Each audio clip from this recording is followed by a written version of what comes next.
Halo semuanya, welcome to The Grid bareng gua Rangga. Lagi nggak di studio nih, bosen. Sekarang kita lagi syuting, ini ada di tempat namanya Nice Place di Bintaro. Coffee shop, enak tempatnya, kopi-kopinya juga enak, kapan-kapan cobain kesini ya. Nah, sekarang kita lagi mau bahas tentang Infinix nih. So far, kita udah tahu kalau Infinix itu banyak ngeluarin seri smartphone.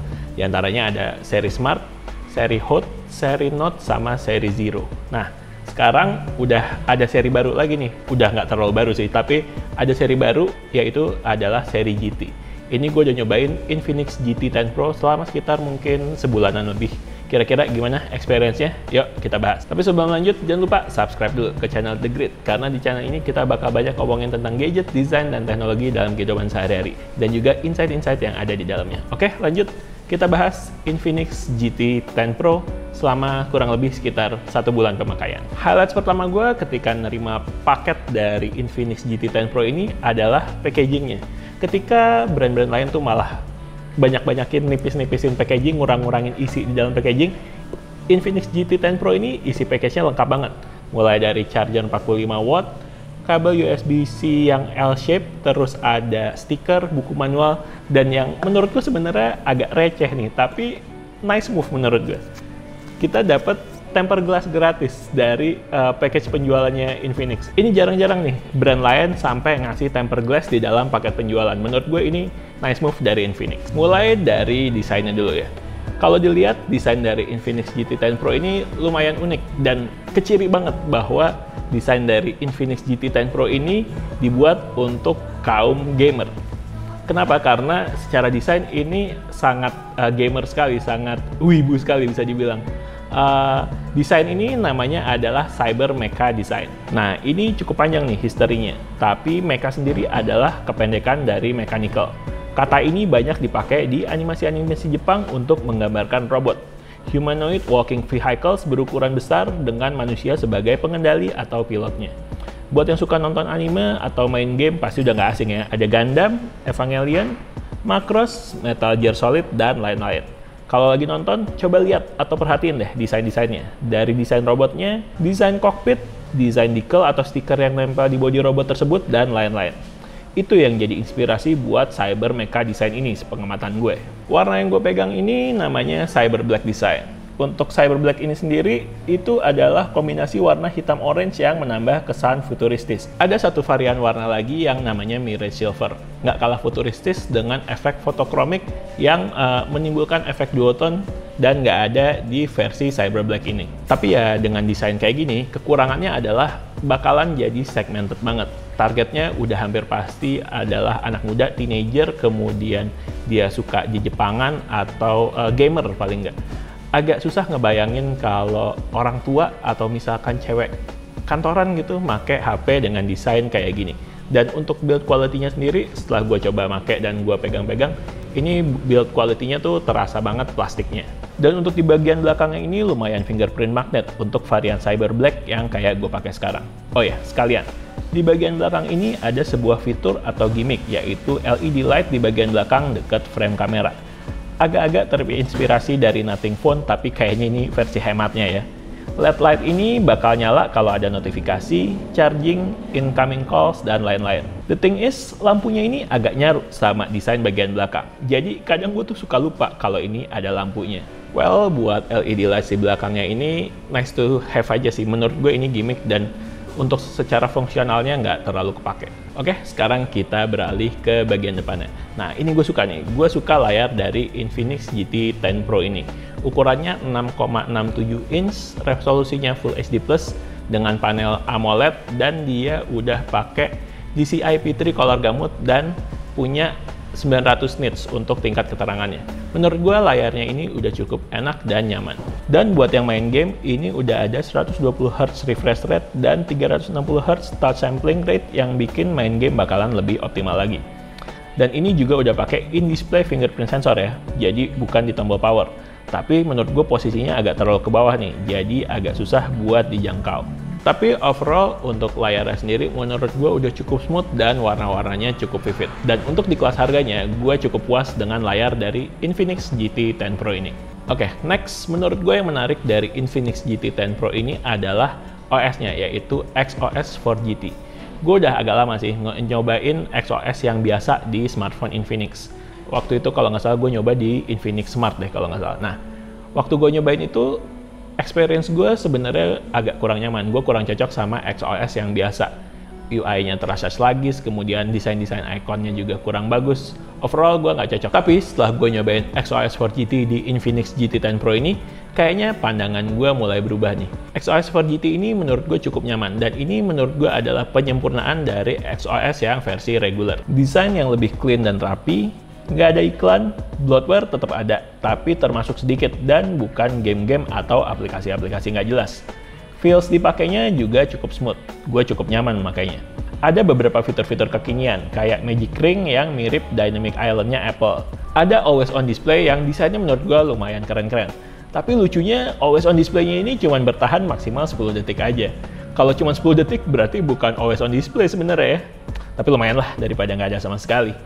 Overall, gue suka nih experience dari XOS 4 GT yang berbasis dari Android 13 ini. No ads, kemudian less bloatware, dan dipakainya juga cukup nyaman. Icon-iconnya juga bagus. Sayangnya, info yang gue dapet, Infinix GT 10 Pro ini katanya maksimal bakal cuma dapet update OS 1 kali aja. Hari gini cuma dapat 1 kali update OS tuh kayaknya kurang banget ya. Minimal 2 kali gitu, biar umur pemakaiannya bakal cukup panjang. Dan sebagai sebuah smartphone gaming, biarpun harganya cukup terjangkau, tapi performanya harusnya tetap ngegas dong. Nah, Infinix GT 10 Pro ini pakai chipset MediaTek Dimensity 8050 yang katanya adalah rebranding dari chipset MediaTek Dimensity 1300. Dikombinasikan dengan RAM 8GB LPDDR4X, game-game yang gua mainin kayak COD Mobile dan Honkai Star Rail itu jalan cukup lancar di Infinix GT 10 Pro ini. Tapi setelah pemakaian cukup lama untuk main game, gue ngerasa bodi dan layar di smartphone ini cukup panas dan menurut gue itu agak mengganggu. Semoga ada software update buat mengatasi masalah ini ya. Dan untuk kameranya, Infinix GT 10 Pro ini menggunakan setup triple kamera dengan konfigurasi 108 megapiksel kamera utama, 2 megapiksel makro kamera, dan 2 megapiksel depth sensor kamera. Sayangnya dia nggak punya lensa ultrawide. Tapi ya udah, langsung kita lihat hasil foto-foto dan video dari Infinix GT 10 Pro.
Tes kamera Infinix GT 10 Pro ini pakai resolusi 1080p 60 fps.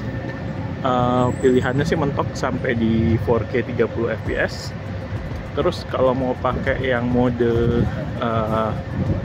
anti getar itu yang bisa lebih stabil, stabilizer, itu cuman bisa di 1080p 30 fps. Kalau yang pakai 60 fps dia nggak jalan.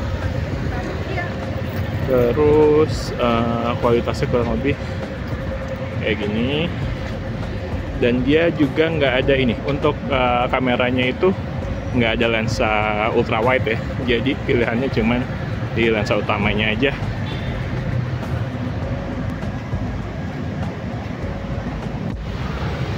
Ini untuk kamera depan dari Infinix GT 10 Pro. Nyobain pakai resolusi 1080p 60 fps. Jadi dia pilihannya ada 720p, 1080p 30 fps, 1080p 60 fps, sama dia nggak ada 4K, tapi adanya 2K 30 fps untuk kamera depannya. Kualitasnya kurang lebih kayak gini untuk kamera depan. Gimana?